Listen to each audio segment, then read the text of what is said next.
wasn't really expecting to make it to this age. Mm. Never really thought about getting older. No, neither did I. I thought I was stuck at 27 and that was me out. But Imagine being over 29, I think, when I was sort of like... Because I live my whole life thinking that I'm quite, like, because in the spaces that I'm in, I'm the oldest.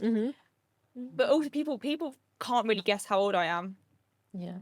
Yeah, I feel like I don't even... yeah. I forget how old I am. I'm like, I'm 26 and I'm like, +4. You know? I love that. I know, because I forget. I still think I'm still 26, but I'm actually like, no, I've aged since then. I feel like I'm frozen at There is something 29. about that age, like when I was young, I think, what do you want to do? When Yeah. think about your careers when you're a teenager, that I only thought I didn't see myself beyond the 29. That was that long. That was long enough. Yeah. And here I am. Yeah. Here we are. I don't know. Some people are not at 29 yet. How exciting. A bit way past that. But I don't know about you. I've always felt that, like, you know, I do some mentoring of younger people as well. And I learn more from them than I'm sure I've ever told them. You know, like, I'm so interested in, you know, being a woman that is working with other women and non-binary people, because that's some of the work that I do in terms of hearing their perspectives on the world today.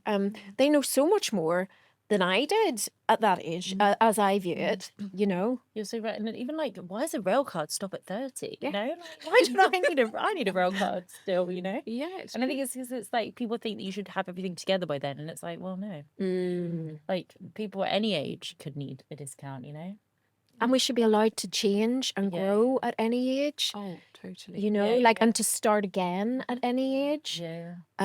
Feel really strong. I never felt like I was in the right place at the right time. I never felt like I got the manual to life. And here I am, you know, doing all the things that I wanted to do when I was younger, but I was too mad, you know, at that It's time. called The Rule Book to Society, my musical. Tell us about it. Because it's the rule book to society of, like, that thing of, like, feeling like I've never given the rule book on how to live. And I think age massively came into that thing of, like, I had this absolute hellfire set thing that I did not want to turn 18, because at 18 that meant I was an adult and that meant I was responsible for myself, and I could not comprehend, like, the fear that came with being an adult, like, was just huge. And it's like I literally, the year before I turned 18, I was like hell-bent on not being here. And it was like, obviously that, you know, that day happened. I was actually in hospital. I was discharged on my 18th birthday. And like, you come out, you're like, oh, there's not some like thing that happens on your 18th. Another one of the biggest things that helped me was actually going into like the workplace and meeting all these like people who I would have deemed to have been, you know, in their 30s, 40s, 50s, who I would have gone, they have it all together, and watching the fact that they were actually all complete messes and they had no idea what they were doing. And it was at that point I was like, oh, I'm not failing because I'm don't know what to do. None of these people know what to do either. And it's only because when you're a child, people protect you or are meant to protect you. For so long, I felt that I was so behind. And like, I've gone back to uni. I've started uni now, which like I'm in my second year. It's amazing. Can we just say, like, in terms of like, we know what we were talking about earlier and actually saying yes to like the wins. Yeah. That is fantastic. Absolutely. Thank you. You know, thank you. It was a very rough time. And I think that it's like, I was beat myself up so much being like, you're behind. But actually, and I call it the sausage factory that is our education system, producing perfectly uniform sausages, and anything that diverts from that is unwanted or discarded. And I think that like, I am not a perfectly uniformed sausage, and that's okay. But you are perfectly wonderful. Yeah. I'm a disformed sausage. Right. No. Well, I mean, okay, maybe not. Full of disformed sausages. I want you to be proud of that. You're proud disformed sausages. Yeah, but like perfectly imperfect in, you know, in how we show up and everything. I certainly have not behaved like a perfect person in my life. I have made loads of mistakes. I have been an asshole to myself and other people. I have hopefully tried to take account of that and, you know, try not to do that on a daily basis. Don't always succeed. But in recognising our imperfections, I certainly feel like I can be a bit kinder to myself. I am just a little 6-year-old in a grown-up's body who still needs the things that the little 6-year-old needed. Yeah. Right? How do you feel, you know, with the mumming, right? And looking after a younger person. Yeah. How does that impact you in terms of your self-care? It most definitely does impact your self-care because you're prioritising this young lady who you're equipping for the future life that she's got ahead of her. I think I've always been a writer. So so I think writing, whether it's even on the phone. So I think something I like doing, I then adapt it and adopt it to my environment. So one thing I used to really like doing, and Amrit knows this as well, movement enables more creativity for me. So while I was on the tube, I used to write away some thoughts, some poetry, some new content. So I think that's part of my self-care, and that wouldn't be part of someone else's self-care. So me expressing myself through words, letting my thoughts onto, so for example, I love paper and pen, but it's not available to me while I'm on mode of transport. So I've adopted that to go, right, still can write, but in a different form. So I think as a mummy, my self-care routines are very much adapted around the schedule of what it would be to ensure my daughter gets her priorities taken care of, and then I get mine. And one thing that we've shared in past workshops is some people have a morning routine pre-school. My morning routine starts after I've dropped her off from school. So it's things like that where you just adjust accordingly, and accepting that I've made the choice to be a mummy. So then I must also make the choice of how I'm going to take care of myself. Yeah. Fantastic. Like, you know, the job of continuing to raise ourselves, I think, as people in a world that is bringing us multiple challenges from all angles at all times, conscious that we all face our own types of barriers, and also taking responsibility for that and another person. Yes. You know, it's really epic. You know, the mumming of oneself Yes. and the mumming of another person, right? Yeah. And I don't know if that's, I mean, I suppose maybe in therapeutic circles, people discuss about sort of the inner child, looking after the inner child. And you talked a bit about creativity as well. And the power of that in terms of self-care. And I'm bouncing about a bit because I know we're going to talk about hormones too. But I guess like touching on, no, hang on, I should go back to hormones. Should I go back to hormones? Yeah, let's go hormones. Yeah. Let's just get right in there. Okay. Yeah. How are our hormones? Mine suck. Yeah. That's mine suck. They've always been awful. My periods have always been awful. Emotionally, and I just find it so difficult, and have found, particularly as I am aging, like that is awful. It's like I lose like 8 days of my month, and wondering, I don't know, where the mental health starts and where the hormones begin, or vice versa, or how those things work with each other. And I wondered if anyone else has any coping skills or strategies that you use. I think they're interrelated. Yes. Right. I was good. Yeah. I think planning, starting off by observing them. If you make a note, sometimes I actually have to diarise them, get an app, follow, so you can like see those patterns and what you're doing. I think female support is often good. I mean, I was once in a workplace where we had a code word. It was like Aunt Irma's in town. And straight away everyone knew. It meant actually if you weren't yourself, everyone knew. But that way of communicating without having to say anything, kind of got it, we've got you back, we kind of need you.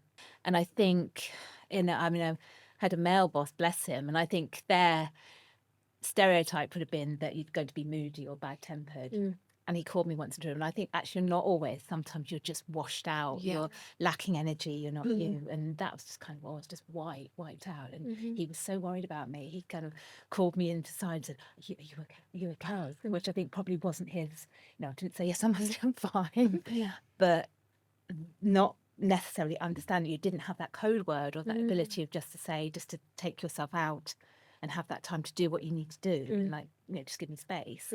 But it's just that sort of, because there are stereotypes around it that if you're up and down, you're going to be moody, for example. But that's not necessarily the case. You can be, but you can actually be just wiped. We've got to understand biologically our body is processing another whole process within itself. So you've got your digestive system going, you've got your breathing, circulatory, and then there's a whole nother process beneath that. So of course you're going to feel wiped. Iron levels are going to be feeling a bit drained. So most definitely. And I think I loved what you said, Nisa, because it was when I understood my patterns of my behavior that then I understood that I could make the people around me aware. So I know a week prior, which I never thought it was a week. Most of us normally assume it's during the week of. But then I realised my pattern said, no, I'm emotionally very sensitive. I'm emotionally sensitive a week before I know that's my time of the month. And then I started realising I couldn't really read newspapers. I couldn't really, certain music would get me off like a bit more emotional. And you're quite right, that's not moodiness, that's being overwhelmed with emotion. So once you start understanding, and again, the wave can change as the older we get. We might become more sensitive, or we might become even angry at times. There's different emotions that can take over, and I think it depends what's going on in your life as well, on how you kind of react toward the hormones. So yeah, it's quite diverse, I think. I like what you said about your life. Like, I know that overwhelm is a state that I can quite often exist within, you know, because I get excited about everything. And I'm like, oh, I could do that, and then I could do that, and then we'll try that, and that'll be great, and then I'll cry.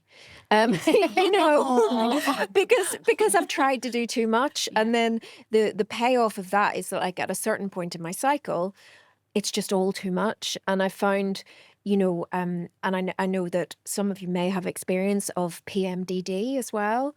And for those people that are less aware of it, it's premenstrual dysphoric disorder. And it's a particularly potent, strong form of PMS, but that can just take one to a terrible place with mental health. And knowing how to be kind to oneself at that time, when really all you want to do is shut the door, turn the lights out, and essentially die, you know, is really challenging. I know that we were talking a bit about it. Yeah, I had got a diagnosis of PMDD after 10 years of the week before my period. For 10 years, I attempted on my life, and nobody put two and two together. Nobody put the fact that literally the week before my period, actually it was in a youth voice group for the National Mind. We kind of came on together, and there was this girl, and she was like, oh, I have PMDD, and like I'd never heard of it, and she explained what it was, and it was almost like this light bulb moment. And then I went to the doctor actually separately. It was a female doctor who was specialised in like women's health and gynae, almost as if this moment of not another diagnosis, like I actually can't, like honestly the list of this, like it's like, you know, I'm going to be like, I don't know, like it'd be so long. Like if I put my name out, like my placard's going to be like too far with all these letters. Letters after your name, like, right? Honestly, none of them are like, you know, thing. Like, I don't want any of these letters. And I researched it, and it was like the penny dropped. Even just that, just knowing that I wasn't mental, it was bonkers to realise. And now I went on the pill, and the pill didn't change it, because you still have that fluctuation. And actually for me, having any kind of fluctuation is dangerous. It's a deadly combination. And now I have the coil, which luckily for me has pretty much worked. And so the past year I've not had any periods, and oh my God, it was the most debilitating. Like I struggled with having that anyway, like with lots of like sensory issues and like linked to eating disorders and like body changes. But like the impact of those hormones, like it sounds like, oh, you know, you're just hormonal. And you're like, yeah, I am hormonal, but take the just out of that, because learning about PMDD and PMS and all of those things and like is a life-saving measure to know that and the link. And I looked back and linked and thought, this is a real thing. This is really real. Yeah. And yeah, it's crazy. And hormones are real. We are all riding this wave of whatever that stuff is inside us that... Feral, you know, yes, I would say yes, you know. We're all riding that wave every day, you know, and then sometimes it is up and sometimes it's down, and it's hard. Yeah, and also it seems like I forget. You're there just like crying over like a carrot stick, and you're like, I don't know how this has happened. And then at the time you think that no, this is the worst thing that's ever happened, and it's all to do with this carrot stick. And then you like the next day you come on your period and you go, I don't think it was about the carrot stick. No. It's never about like it's not about the carrot stick. It's like it's this deeper. Yeah, and there's nothing also like, you know, in this sort of patriarchal system that we're in, it doesn't make space for hormones. I know that things are changing in terms of giving proper acknowledgement to the experiences that we're going through, and that there's things like menopause, there's increasing education around that, particularly in the workplace. And I wondered actually, those of you who, you know, are doing stuff in the corporate space, have you seen big changes in terms of how organisations, perhaps male-led, might be dealing with things like menopause? They definitely have an interest. We've definitely been asked a lot about menopause education for the leadership teams. And that's where we would bring an expert partner in for those particular subjects. So it's not something that we are specialised in, but we definitely reach out to our partners that we work with. But I feel that they are wanting to learn. And I think that, and sometimes I think when you get to the corporate world, is that too late? Because with a daughter, myself at 11-year-old, why is she not being taught this? And why are not young boys? Because what they do at school, they separate them. Yeah. So girls go in one room and boys go in a separate room. And then that conversation may never happen where the young growing man who maybe all women are going to be the future leaders, and they're not integrating in this education piece because it's very much separately taught. And it could even be later. So this is just another day, another conversation that maybe but the education system is not supporting the well-being, the future well-being of any of our young growing adults. I think there's a massive gap there. So life learning is totally void out of our Victorian system, unfortunately. And I'm very, so another day, another time. Yeah, but I like it. Right? Like other topic, isn't it? Yeah. Even the learning about finances, well-being. Yeah. I think life skills. We need to go to a life school. Yeah. Because life is lifey, Yeah, right? exactly. And then you wake up and you realise that, like, I don't know how to sort out getting a mortgage, or I can't get a mortgage, or how might I work towards that? And I think for me, kindness, this is my own manifesto, is just that kindness at the heart of everything, because certainly my disorder just made me not a kind person to myself. And so the work and discipline is to try and enact kindness to myself and others, and allow myself to grow imperfectly, like the little kitty, like how you look after your daughter. We're all growing. And what you're saying about education as well, like we need more information about hormones and people who menstruate and the impact of that, because if we talked about it more, then maybe it wouldn't be so stigmatized. I think a lot of that work is being done by ladies in their late 30s and 40s. We're hearing a lot about the term perimenopause. We are. Which you didn't used to hear that. It might be women of a certain age almost denigrating like their bodies and putting themselves down using the M word. And whereas now I think it's earlier, it's becoming part of that vocabulary, recognizing what's going and calling it what it is, and in a without shame, I think. It has been used much more. And so maybe that shift is happening from women who are preparing and explaining, talking about it. I mean, I'm really a bit scared, to be quite frank. I'm probably a bit perimenopausal. I've said that I've said that aloud. I think I am as well. And I didn't even realise it was a term until recently. Yeah. And I've started Googling it and I'm like, oh, okay, yeah. Some of these things that are happening, I can relate to that. So, yeah, I need to learn still quite a bit about it. And I guess it's quite a new term. But, yeah, I feel like probably in that phase right now. I read a book about it and it sounded awful. Oh, did it? Okay. Maybe I shouldn't read too much. But like, I guess what, I don't need to worry about like underneath it all is about, things that I need to unpick about my sort of internalized perhaps shame at saying that, like, maybe there's something, maybe that there's something a bit wrong with me. I mean, there's not. It's not like I'm the only person to ever have perimenopause in the whole world, for God's sake. It's okay to be older. It's okay to be an older woman. It's okay to be an older woman that has a voice. Yeah, absolutely. Why not?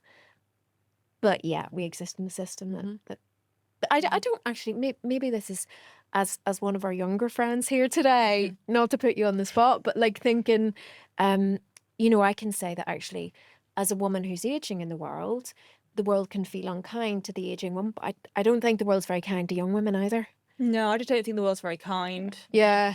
Full stop. But, we've got to do nice, kind things in the hope of making it a kinder place. I wrote a blog for Young Minds, like this was a few years ago, about like what I wish the older generation knew about mental health. And I had a conversation the other day, I can't remember who I had this conversation with, but it was that thing of like talking about, the idea of like, when older people say that, young people have it easy these days, each generation have never lived in the time that the generation now is growing up. So therefore it is incomparable to either one. And I think, I mean, it's what's interesting is at Chicken Shed, which is where I go, they have a program called the Space Between Us program, which is an intergenerational program where they bring older people, and often like quite a lot older people with, like, especially those who've got dementia as well, working with younger people. And they said that it is the most beautiful space in the whole building, because actually what both of those two groups hold is a lot of loneliness and a lot of fear.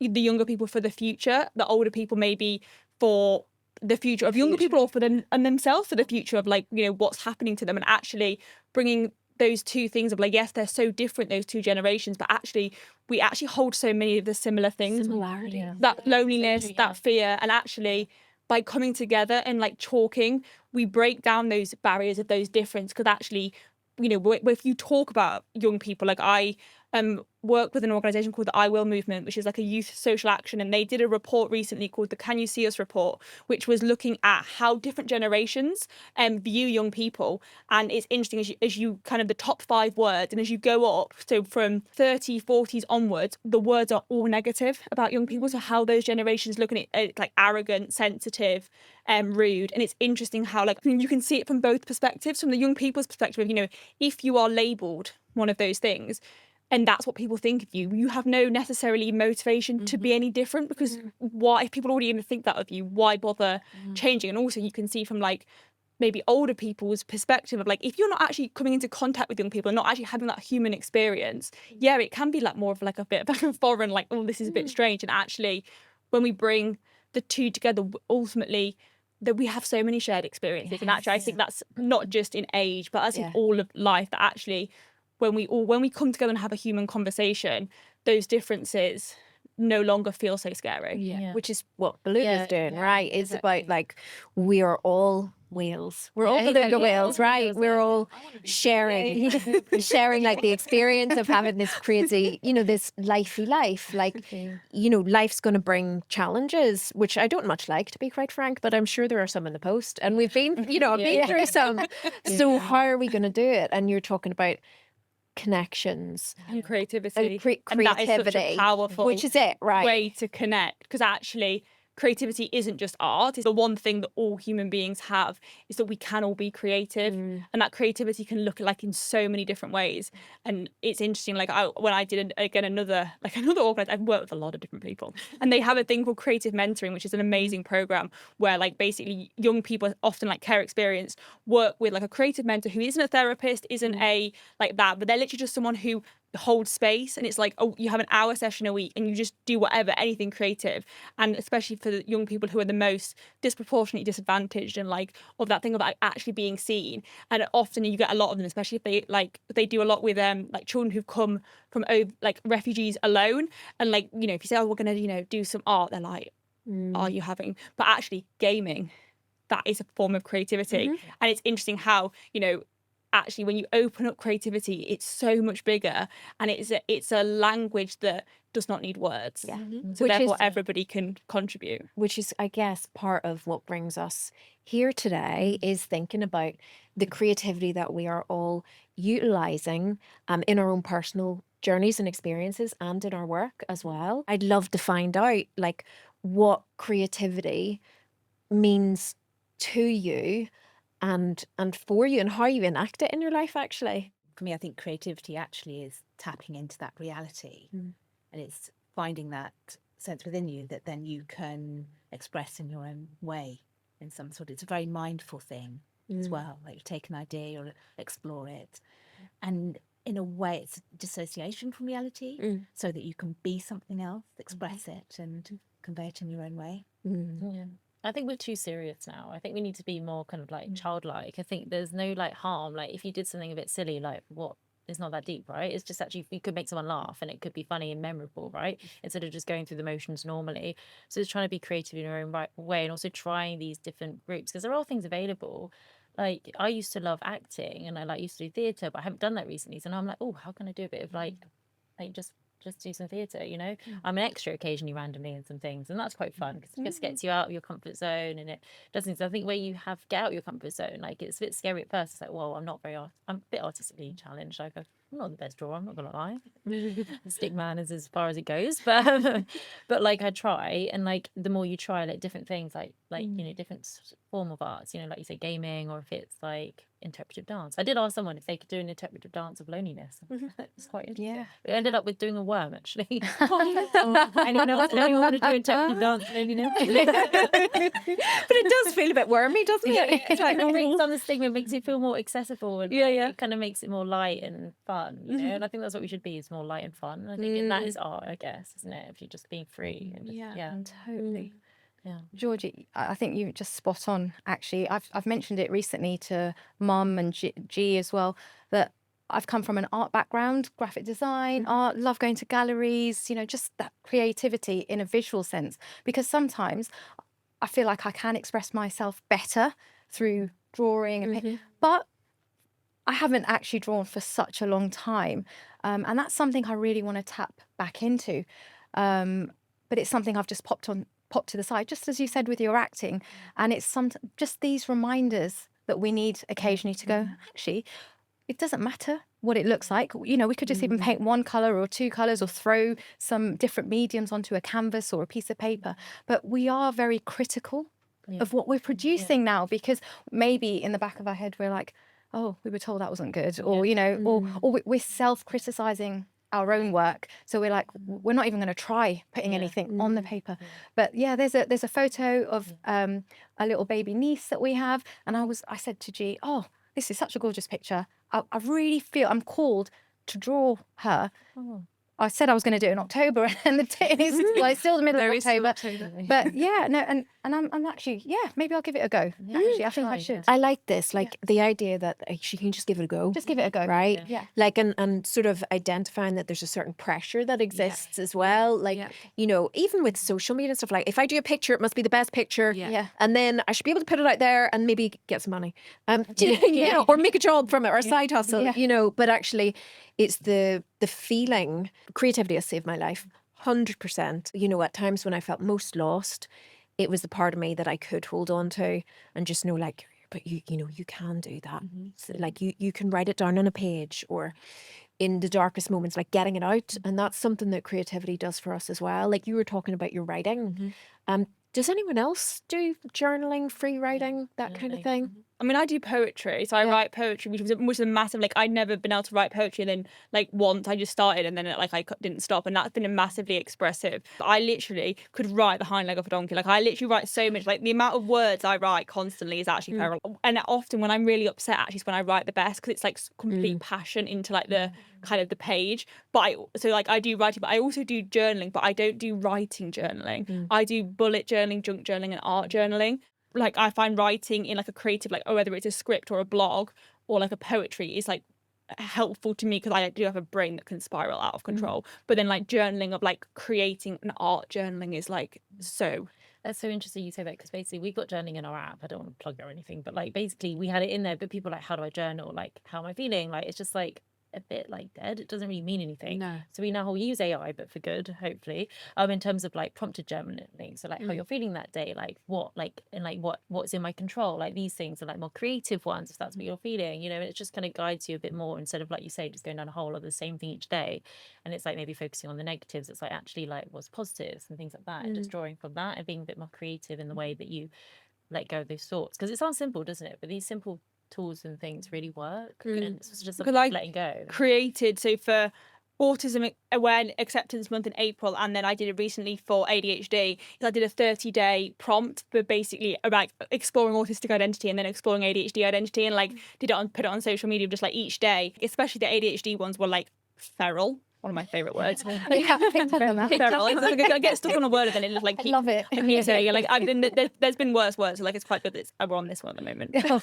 Get very stuck on things. No. So like to the point, like the ADHD ones were like mental, because like for me, like ADHD was so like all over the place, and so like the prompts were really, and it was interesting. Like I got some like quite nice feedback of people being like, it allowed me to explore myself without it being like, especially I think as someone who has PDA, where like, if you ask me to do something, I then the immediately opposite. can't do it. Yeah, Whereas when you got the autonomy to explore it creatively, you're not not that some prompts tell you what to think, but it's almost like they can be a bit leading, but also you don't want them to be so broad that you're like, where do I start? Yeah. Yeah. Because that can feel scary, right? Creativity can give you the kind of happy medium. Yeah. And I think journaling is a great way if you've got things going around your head that you can't make sense of, you're busy, and particularly if you're lying awake at night sometimes and you can't make sense, it's bothering you and it means a lot. Just getting up and writing it down, free flow, letting it flow, and getting it out of your head onto paper is kind of, then you can close the book and that's it. You can park it, put it away for now.